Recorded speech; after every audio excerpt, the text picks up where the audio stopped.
Hello friends, আমি শাকিল আর তুমি দেখছো ইংলিশ ক্লাসেস বাই শাকিল। আজকের ভিডিওটা অ্যাডভার্বের পার্ট 2। অ্যাডভার্বের পার্ট 1-এ অ্যাডভার্বের বেসিক কনসেপ্ট এবং সিম্পল অ্যাডভার্বের বিভিন্ন টাইপস আলোচনা করেছিলাম। তাই পার্ট 1 যদি না দেখে থাকো তাহলে অবশ্যই দেখো, ডেসক্রিপশনে লিংক দেওয়া আছে। আর আজকের ভিডিওতে অ্যাডভার্বের বাকি টাইপসগুলো এবং পজিশন অফ অ্যাডভার্ব ও কম্প্যারিজন অফ অ্যাডভার্বস আলোচনা করব।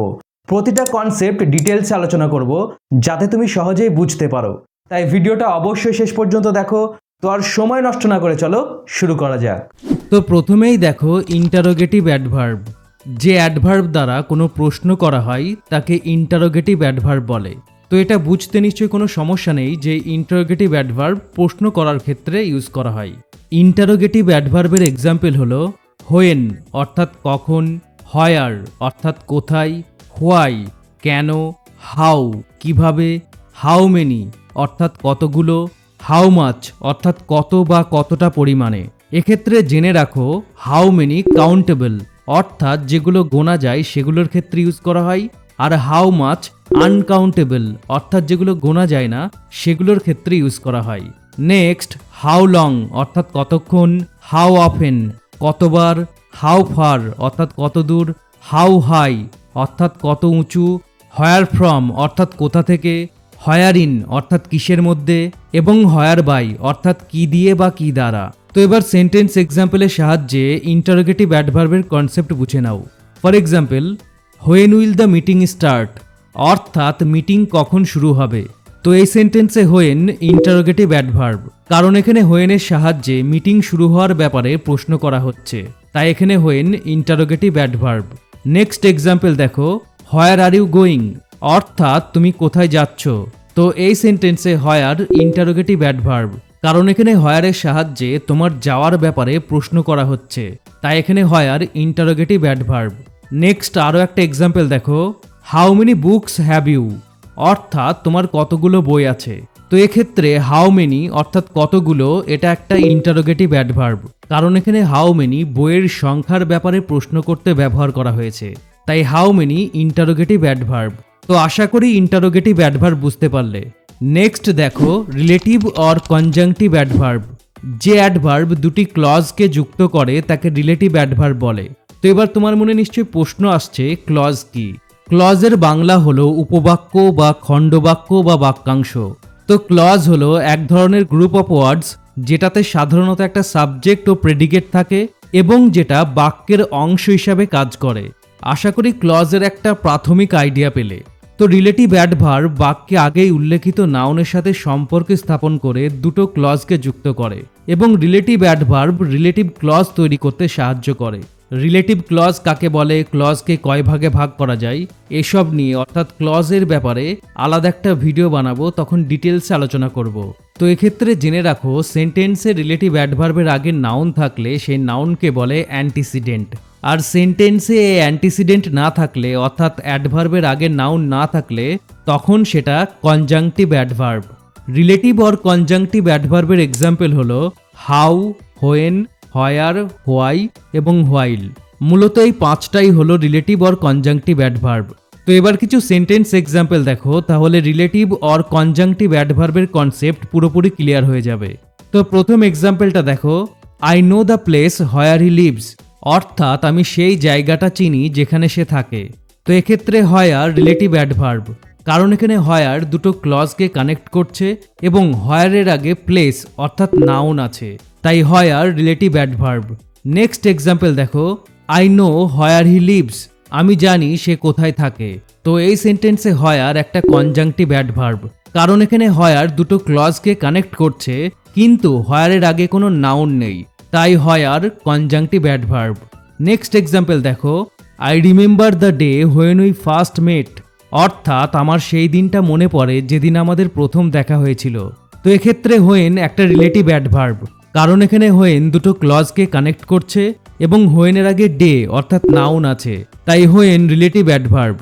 নেক্সট এক্সাম্পল দেখো, I remember when we first met অর্থাৎ আমার মনে আছে কখন আমাদের প্রথম দেখা হয়েছিল। তো এক্ষেত্রে হোয়েন একটা কনজাংটিভ অ্যাডভার্ব, কারণ এখানে হোয়েন দুটো ক্লজকে কানেক্ট করছে কিন্তু এখানে হোয়েনের আগে নাউন নেই, তাই এক্ষেত্রে হোয়েন কনজাংটিভ অ্যাডভার্ব। তো আশা করি রিলেটিভ অ্যাডভার্ব ও কনজাংটিভ অ্যাডভার্ব বুঝতে পারলে। নেক্সট দেখো ইন্ট্রোডাক্টরি অ্যাডভার্ব। সেন্টেন্স শুরু করার জন্য যখন সেন্টেন্সের প্রথমেই হেয়ার বা দেয়ার ব্যবহার করা হয় তখন তাকে ইন্ট্রোডাক্টরি অ্যাডভার্ব বলা হয়।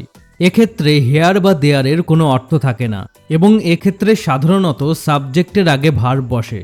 তো এবার কিছু সেন্টেন্স এক্সাম্পল দেখো, তাহলে ইন্ট্রোডাক্টরি অ্যাডভার্বের কনসেপ্ট ভালো করে বুঝতে পারবে। For example, here are the documents you need, অর্থাৎ এই ডকুমেন্টসগুলো তোমার প্রয়োজন। তো এক্ষেত্রে হেয়ার একটা ইন্ট্রোডাক্টরি অ্যাডভার্ব, কারণ এখানে হেয়ার সেন্টেন্স শুরু করার জন্য ব্যবহার করা হয়েছে এবং এখানে হেয়ারের কোনো অর্থ নেই, তাই here introductory adverb. Next example দেখো, there lives a doctor in our village, অর্থাৎ আমাদের গ্রামে একজন ডাক্তার থাকেন। তো এক্ষেত্রে দেয়ার একটা ইন্ট্রোডাক্টরি অ্যাডভার্ব, কারণ এখানে দেয়ার সেন্টেন্স শুরু করার জন্য ব্যবহার করা হয়েছে। এক্ষেত্রে দেয়ারের কোনো অর্থ নেই, তাই এক্ষেত্রে দেয়ার একটা ইন্ট্রোডাক্টরি অ্যাডভার্ব। নেক্সট আরও একটা এক্সাম্পল দেখো, there is a book on the table, অর্থাৎ টেবিলের উপর একটা বই আছে। তো এক্ষেত্রে দেয়ার ইন্ট্রোডাক্টরি অ্যাডভার্ব, কারণ এখানে দেয়ার সেন্টেন্স শুরু করার জন্য ব্যবহার করা হয়েছে এবং এক্ষেত্রে দেয়ারের কোনো অর্থ নেই, তাই এক্ষেত্রে দেয়ার একটা ইন্ট্রোডাক্টরি অ্যাডভার্ব। তো আশা করি ইন্ট্রোডাক্টরি অ্যাডভার্বের কনসেপ্ট বুঝতে পারলে। Next sentence adverb. কোনো অ্যাডভার্ব যখন একটা সম্পূর্ণ বাক্যকে মডিফাই করে তখন তাকে সেন্টেন্স অ্যাডভার্ব বলে। তো এক্ষেত্রে অ্যাডভার্ব সাধারণত সেন্টেন্সের শুরুতেই বসে, পুরো সেন্টেন্সের জন্য কনটেক্সট তৈরি করে বা কমেন্টারি করে এবং অ্যাডভার্বের মধ্য দিয়ে বক্তার অ্যাটিটিউড প্রতিফলিত হয়।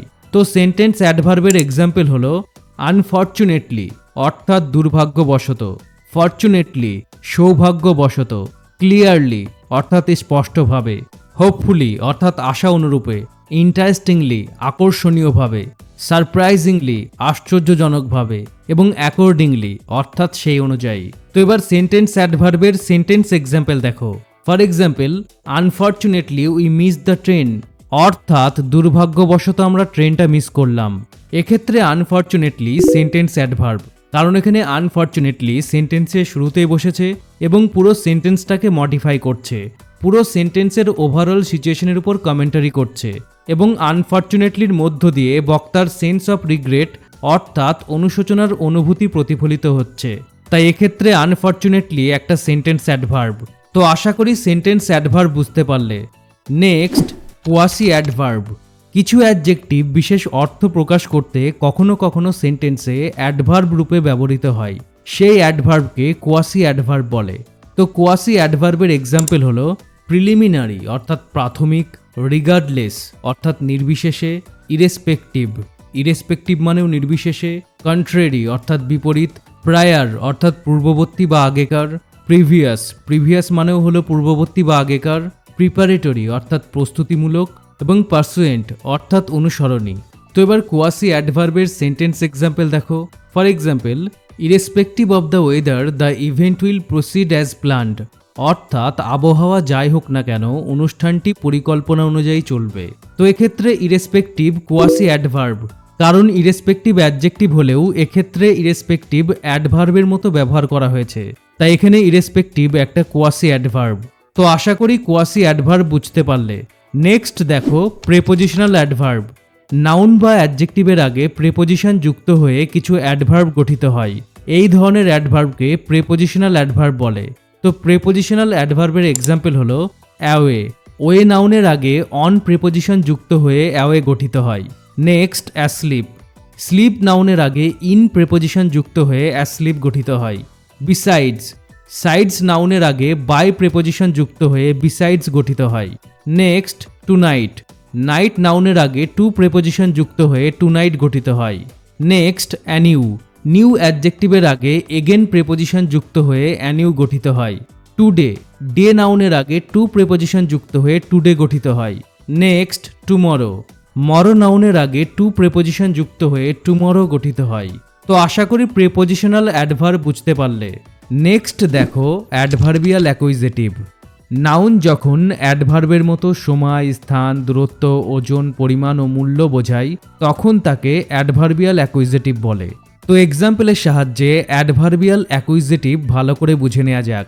For example, I reached home, অর্থাৎ আমি বাড়ি পৌঁছালাম। হোম একটা নাউন, কিন্তু এক্ষেত্রে হোম হোয়ার অর্থাৎ কোথায় এই প্রশ্নের উত্তর দিচ্ছে। যদি এক্ষেত্রে প্রশ্ন করা হয় আমি কোথায় পৌঁছালাম, তাহলে উত্তর পাচ্ছি হোম অর্থাৎ বাড়ি। তাই এক্ষেত্রে হোম অ্যাডভার্বের মতো কাজ করছে। তাই এক্ষেত্রে হোম একটা অ্যাডভার্বিয়াল অ্যাকুইজেটিভ। নেক্সট এক্সাম্পল দেখো, উই মেট লাস্ট ইয়ার অর্থাৎ আমরা গত বছর দেখা করেছিলাম। ইয়ার অর্থাৎ বছর এটা একটা নাউন, কিন্তু ইয়ার এখানে হোয়েন অর্থাৎ কখন এই প্রশ্নের উত্তর দিচ্ছে। যদি প্রশ্ন করা হয় আমরা কখন দেখা করেছিলাম, তাহলে উত্তর পাচ্ছি লাস্ট ইয়ার অর্থাৎ গত বছর। তাই এক্ষেত্রে ইয়ার একটা অ্যাডভার্বের মতো কাজ করছে। তাই এখানে ইয়ার একটা অ্যাডভার্বিয়াল অ্যাকুইজেটিভ। তো আশা করি অ্যাডভার্বিয়াল অ্যাকুইজেটিভ বুঝতে পারলে। নেক্সট দেখো অ্যাডভার্বিয়াল ফ্রেজ। যখন দুই বা তার বেশি ওয়ার্ডস একসাথে অ্যাডভার্বের মতো কাজ করে তখন তাকে অ্যাডভার্বিয়াল ফ্রেজ বলে। তো এক্সাম্পলের সাহায্যে অ্যাডভার্বিয়াল ফ্রেজের কনসেপ্ট ভালো করে বোঝা যাক। For example, he practices yoga every morning অর্থাৎ সে প্রতিদিন সকালে যোগব্যায়াম করে। এক্ষেত্রে এভরি এবং মর্নিং এই দুটো ওয়ার্ডস একসাথে অ্যাডভার্বের মতো কাজ করছে। কারণ যদি প্রশ্ন করা হয় সে কখন যোগব্যায়াম করে, তাহলে উত্তর পাওয়া যাচ্ছে এভরি মর্নিং অর্থাৎ প্রতিদিন সকালে। তো এক্ষেত্রে এভরি মর্নিং হোয়েন অর্থাৎ কখন এই প্রশ্নের উত্তর দিচ্ছে। তাই এখানে এভরি মর্নিং একটা অ্যাডভার্বিয়াল ফ্রেজ। নেক্সট এক্সাম্পল দেখো, the children are playing in the park অর্থাৎ শিশুরা পার্কে খেলা করছে। তো এই সেন্টেন্সে ইন, দা এবং পার্ক একসাথে অ্যাডভার্বের মতো কাজ করছে। কারণ যদি প্রশ্ন করা হয় শিশুরা কোথায় খেলছে, তাহলে উত্তর পাওয়া যাচ্ছে ইন দ্য পার্ক অর্থাৎ পার্কে। তাই এখানে ইন দ্য পার্ক একটা অ্যাডভার্বিয়াল ফ্রেজ। তো আশা করি অ্যাডভার্বিয়াল ফ্রেজের কনসেপ্ট বুঝতে পারলে। নেক্সট যে গুরুত্বপূর্ণ বিষয়টা বুঝতে হবে সেটা হলো পজিশন অফ অ্যাডভার্বস অর্থাৎ সেন্টেন্সে অ্যাডভার্বের অবস্থান। কোনো সেন্টেন্সে অ্যাডভার্ব বসানোর বেশ কিছু নিয়ম আছে। যেমন সাধারণত adverb of manner, adverb of place এবং অ্যাডভার্ব অফ টাইম সেন্টেন্সে ভার্বের পরে বসে, আর যদি ভার্বের পর অবজেক্ট থাকে তাহলে অবজেক্টের পরে বসে। তো মোটামুটিভাবে সেন্টেন্সে শেষে বসে। For example, I walk slowly অর্থাৎ আমি ধীরে ধীরে হাঁটি। তো এই সেন্টেন্সে স্লোলি একটা অ্যাডভার্ব এবং এটা অ্যাডভার্ব অফ ম্যানার। কারণ স্লোলি হাউ অর্থাৎ কিভাবে এই প্রশ্নের উত্তর দিচ্ছে। তাই এখানে দেখো নিয়ম অনুসারে স্লোলি ওয়াক অর্থাৎ ভার্বের পরে বসেছে এবং শেষে বসেছে। নেক্সট এক্সাম্পল দেখো, I solved the problem easily অর্থাৎ আমি খুব সহজেই সমস্যাটার সমাধান করলাম। তো এই সেন্টেন্সে ইজিলি একটা অ্যাডভার্ব অফ ম্যানার, কারণ এখানে ইজিলি হাউ অর্থাৎ কিভাবে এই প্রশ্নের উত্তর দিচ্ছে। এবং এই সেন্টেন্সে সলভড ভার্ব এবং দ্য প্রবলেম অবজেক্ট। যেহেতু এক্ষেত্রে ভার্বের পর অবজেক্ট আছে, তাই এক্ষেত্রে ইজিলি অবজেক্টের পরে বসেছে এবং শেষে বসেছে।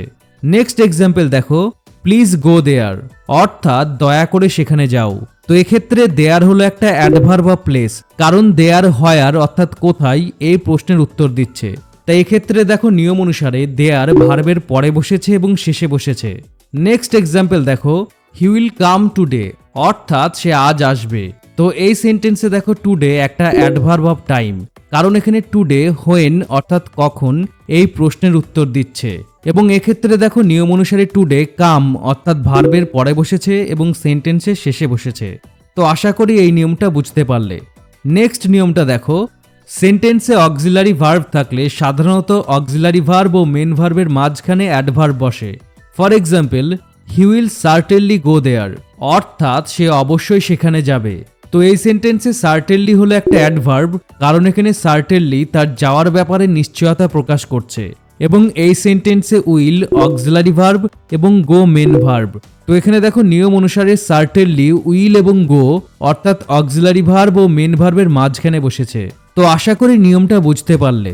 নেক্সট নিয়মটা দেখো, অ্যাডভার্ব অফ ফ্রিকোয়েন্সির ক্ষেত্রে সাবজেক্ট ও ভার্বের মাঝখানে অ্যাডভার্ব বসে। আর যদি অক্সিলারি ভার্ব থাকে তাহলে তখন অ্যাডভার্ব অক্সিলারি ভার্ব ও মেন ভার্বের মাঝখানে বসে। তো এক্সাম্পলের সাহায্যে এই নিয়মটা ভালো করে বুঝে নাও। For example, I regularly go for running in the morning অর্থাৎ আমি নিয়মিত সকালে দৌড়াতে যাই। তো এই সেন্টেন্সে রেগুলারলি অ্যাডভার্ব অফ ফ্রিকোয়েন্সি এবং এখানে আই সাবজেক্ট এবং গো ভার্ব। তাই এক্ষেত্রে দেখো নিয়ম অনুসারে অ্যাডভার্ব অফ ফ্রিকোয়েন্সি সাবজেক্ট ও ভার্বের মাঝখানে বসেছে। নেক্সট এক্সাম্পল দেখো, হি হ্যাজ নেভার গন দেয়ার অর্থাৎ সে সেখানে কখনোই যায়নি। এই সেন্টেন্সে নেভার অ্যাডভার্ব অফ ফ্রিকোয়েন্সি এবং হ্যাজ অক্সিলারি ভার্ব ও গন মেন ভার্ব। তো এক্ষেত্রে দেখো নিয়ম অনুসারে অ্যাডভার্ব বা ফ্রিকোয়েন্সি অক্সিলারি ভার্ব ও মেন ভার্বের মাঝখানে বসেছে। তো আশা করি নিয়মটা বুঝতে পারলে। নেক্সট নিয়মটা দেখো, যদি ভার্ব বি ভার্ব হয় অর্থাৎ অ্যামিজার বা ওয়াজয়ার হয় তাহলে অ্যাডভার্ব বি ভার্বের পরে বসে। For example, he is never late for office, অর্থাৎ সে অফিসে যেতে কখনোই দেরি করে না। তো এই সেন্টেন্সে নেভার অ্যাডভার্ব এবং ইজ বি ভার্ব। তো এক্ষেত্রে দেখো নিয়ম অনুসারে নেভার ইজ অর্থাৎ ভার্বের পরে বসেছে। তো আশা করি নিয়মটা বুঝতে পারলে। নেক্সট নিয়মটা দেখো, যদি কোনো সেন্টেন্সে দুটো বা তার বেশি অ্যাডভার্ব থাকে তাহলে সাধারণত প্রথমে অ্যাডভার্ব অফ ম্যানার, তারপর অ্যাডভার্ব অফ প্লেস এবং তারপর অ্যাডভার্ব অফ টাইম বসাতে হয়। তো এক্সাম্পলের সাহায্যে নিয়মটা ভালো করে বুঝে নেওয়া যাক। For example, he was speaking softly in the library yesterday, অর্থাৎ সে গতকাল লাইব্রেরিতে নরম সুরে কথা বলছিল। তো এই সেন্টেন্সে সফটলি হলো adverb of manner, in the library এটা অ্যাডভার্ব অফ প্লেস এবং ইয়েস্টারডে অ্যাডভার্ব অফ টাইম। যেহেতু এই সেন্টেন্সে দুটোর বেশি অ্যাডভার্ব আছে তাই দেখো নিয়ম অনুসারে প্রথমে অ্যাডভার্ব অফ ম্যানার বসেছে, তারপর অ্যাডভার্ব অফ প্লেস এবং তারপর অ্যাডভার্ব অফ টাইম বসেছে। তবে এই নিয়মের ব্যতিক্রমও দেখা যায়, যেমন ভার্ব অফ মুভমেন্ট অর্থাৎ কাম, গো, রান এইসব ভার্বের ক্ষেত্রে অ্যাডভার্ব অফ প্লেসের উপর বেশি গুরুত্ব দেওয়া হয় এবং অ্যাডভার্ব অফ প্লেসকে আগে বসানো হয়। For example, I came home as usual in the evening, অর্থাৎ আমি যথারীতি সন্ধ্যাবেলায় বাড়ি আসলাম। তো এই সেন্টেন্সে দেখো কেম হলো ভার্ব এবং এটা ভার্ব অফ মুভমেন্ট। তো এক্ষেত্রে দেখো নিয়ম অনুসারে অ্যাডভার্ব অফ প্লেস অর্থাৎ হোমকে আগে বসানো হয়েছে, তারপর অ্যাডভার্ব অফ টাইমকে বসানো হয়েছে। তো আশা করি বুঝতে পারলে। আবার যদি একটা সেন্টেন্সে অনেক অ্যাডভার্বস থাকে এবং সেক্ষেত্রে যদি টাইমকে গুরুত্ব দেওয়ার প্রয়োজন মনে হয় তাহলে তখন অ্যাডভার্ব অফ টাইম সেন্টেন্সের শুরুতেই বসানো যেতে পারে। For example, yesterday he danced gracefully at the party, অর্থাৎ গতকাল সে পার্টিতে খুব সুন্দরভাবে নেচেছিল। তো এই সেন্টেন্সে দেখো অনেকগুলো অ্যাডভার্ব আছে, কিন্তু এক্ষেত্রে টাইমকে অর্থাৎ ইয়েস্টারডেকে বেশি গুরুত্ব দেওয়া হয়েছে, তাই এক্ষেত্রে অ্যাডভার্ব অফ টাইমকে সেন্টেন্সের শুরুতেই বসানো হয়েছে। তো আশা করি নিয়মটা বুঝতে পারলে। নেক্সট নিয়মটা দেখো, অনলি ব্যবহার করার ক্ষেত্রে কেয়ারফুল হতে হবে, কারণ সেন্টেন্সে অনলির পজিশন পুরো সেন্টেন্সের অর্থ পরিবর্তন করে দিতে পারে। সেন্টেন্স এক্সাম্পল দেখো তাহলে বিষয়টা আরো ভালো করে বুঝতে পারবে। For example, only he helped me, অর্থাৎ শুধুমাত্র সেই আমাকে সাহায্য করেছিল, অর্থাৎ বাকিরা কেউ নয়, শুধুমাত্র সেই আমাকে সাহায্য করেছিল। এবার আরো একটা সেন্টেন্স দেখো, হি হেল্পড অনলি মি, অর্থাৎ সে শুধুমাত্র আমাকেই সাহায্য করেছিল, বাকিদের সাহায্য না করে সে শুধুমাত্র আমাকেই সাহায্য করেছিল। তো এক্ষেত্রে দেখো দুটো সেন্টেন্স দুটো আলাদা অর্থ প্রকাশ করছে এবং সেটা ঘটেছে শুধুমাত্র অনলির পজিশন চেঞ্জের কারণে। প্রথম সেন্টেন্সটাতে হি এর আগে অনলি বসানোর কারণে হি কে গুরুত্ব দেয়া হচ্ছে, আর দ্বিতীয় সেন্টেন্সে মি এর আগে অনলি বসানোর কারণে মি কে গুরুত্ব দেয়া হচ্ছে। তো আশা করি বুঝতে পারলে অনলির পজিশন কিভাবে সেন্টেন্সের অর্থ পরিবর্তন করতে পারে। তাই তুমি তোমার সেন্টেন্সের মাধ্যমে কি অর্থ প্রকাশ করতে চাইছো সেটার উপর ডিপেন্ড করে অনলি বসাতে হবে। তো আশা করি নিয়মটা বুঝতে পারলে। নেক্সট এবার অ্যাডভার্বের যে গুরুত্বপূর্ণ কনসেপ্টটা বুঝতে হবে সেটা হলো কম্প্যারিজন অফ অ্যাডভার্বস, অর্থাৎ অ্যাডভার্বের ডিগ্রি বা অ্যাডভার্বের তুলনা। অ্যাডজেক্টিভের মতো অ্যাডভার্বেরও কম্প্যারিজন হয়, কিন্তু সব অ্যাডভার্বকে কম্পেয়ার বা তুলনা করা যায় না। কিছু টাইপের অ্যাডভার্বের কম্প্যারিজন হয়। তো অ্যাডজেক্টিভের মতোই অ্যাডভার্বের কম্প্যারিজনের তিনটি ফর্ম বা ডিগ্রি হয়, পজিটিভ, কম্প্যারেটিভ ও সুপারলেটিভ। অ্যাডভার্বের পজিটিভ, কম্প্যারেটিভ ও সুপারলেটিভ ডিগ্রি গঠনের প্রথম নিয়মটা হলো একটা সিলেবলের অ্যাডভার্ব, অর্থাৎ যে অ্যাডভার্বগুলো একবারে উচ্চারণ করা যায় সেই অ্যাডভার্বগুলো শেষে ইআর যুক্ত করে কম্প্যারেটিভ করা হয় আর ইএসটি যুক্ত করে সুপারলেটিভ করা হয়। For example, hard. হার্ড হলো একটা সিলেবলের অ্যাডভার্ব, কারণ হার্ড একবারে উচ্চারণ করা যায়, তাই হার্ডের কম্প্যারেটিভ হবে হার্ডার এবং সুপারলেটিভ হবে হার্ডেস্ট। তো এরকম আরও এক্সাম্পল দেখো, ফাস্ট। ফাস্টের কম্প্যারেটিভ ফাস্টার এবং সুপারলেটিভ ফাস্টেস্ট। নেক্সট দেখো লং। লং এর কম্প্যারেটিভ লঙ্গার এবং সুপারলেটিভ লংগেস্ট। নেক্সট সুন। সুনের কম্প্যারেটিভ সুনার এবং সুপারলেটিভ সুনেস্ট। তো আশা করি নিয়মটা বুঝতে পারলে। নেক্সট নিয়মটা হলো যেসব অ্যাডভার্বের শেষে এলওয়াই থাকে সেগুলোর আগে মোর যুক্ত করে কম্প্যারেটিভ করা হয় আর মোস্ট যুক্ত করে সুপারলেটিভ করা হয়।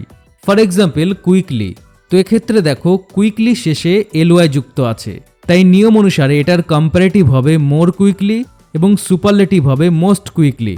তো এরকম আরও এক্সাম্পল দেখো, স্লোলি, স্লোলির কম্পারেটিভ হবে মোর স্লোলি এবং সুপারলেটিভ হবে মোস্ট স্লোলি। নেক্সট সুইফটলি, সুইফটলির কম্পারেটিভ হবে মোর সুইফটলি এবং সুপারলেটিভ হবে মোস্ট সুইফটলি। তবে কিন্তু এক্ষেত্রে মনে রাখতে হবে আর্লি এই অ্যাডভার্বটা শেষেও এলওয়াই যুক্ত আছে, কিন্তু এটার কম্পারেটিভ হবে আর্লিয়ার এবং সুপারলেটিভ হবে আর্লিয়েস্ট। তো আশা করি নিয়মটা বুঝতে পারলে। নেক্সট নিয়মটা হলো, কিছু অ্যাডভার্ব আছে যেগুলোর কম্পারেটিভ ও সুপারলেটিভ করার জন্য সেগুলো শেষে ইআর বা ইএসটি যুক্ত হয় না, আবার সেগুলোর আগে মোর বা মোস্ট বসে না। এই অ্যাডভার্বগুলোর পজিটিভ, কম্পারেটিভ ও সুপারলেটিভ তিনটি ফর্মই আলাদা। তো এরকম অ্যাডভার্বের এক্সাম্পল হলো ওয়েল, ওয়েলের কম্পারেটিভ বেটার এবং সুপারলেটিভ বেস্ট। নেক্সট মাচ, মাচের কম্পারেটিভ মোর এবং সুপারলেটিভ মোস্ট। নেক্সট লিটল, লিটিলের কম্পারেটিভ লেস এবং সুপারলেটিভ লিস্ট। যেহেতু এই অ্যাডভার্বগুলো এক্সেপশনাল, অর্থাৎ এগুলোর পজিটিভ, কম্পারেটিভ ও সুপারলেটিভ পুরো আলাদা, তাই এগুলো অবশ্যই মনে রাখতে হবে। তোমাকে এটাও মনে রাখতে হবে কিছু অ্যাডভার্ব আছে যেগুলোর কখনোই কোনো কম্পারেটিভ ও সুপারলেটিভ হয় না, যেমন নাও, দেন, হেয়ার, দেয়ার, ওয়ান্স, অলরেডি এবং অলমোস্ট। এগুলো মনে রাখতে হবে। তো আশা করি কম্প্যারিজন অফ অ্যাডভার্বস বা অ্যাডভার্বের ডিগ্রি বুঝতে পারলে। তো আশা করি অ্যাডভার্বের যে টাইপসগুলো আলোচনা করা হলো এবং অ্যাডভার্ব সম্পর্কিত যে কনসেপ্টগুলো আলোচনা করা হলো সেগুলো বুঝতে পেরেছো। তাই ভিডিওটা ভালো লাগলে এবং হেল্পফুল মনে হলে ভিডিওটা অবশ্যই লাইক ও শেয়ার করো। আর খুব সহজে ইংরেজি শিখতে English classes by Shakil YouTube channel subscribe করো এবং ফেসবুক ও ইনস্টাগ্রাম পেজ ফলো করো। Thanks for watching, stay healthy, keep learning.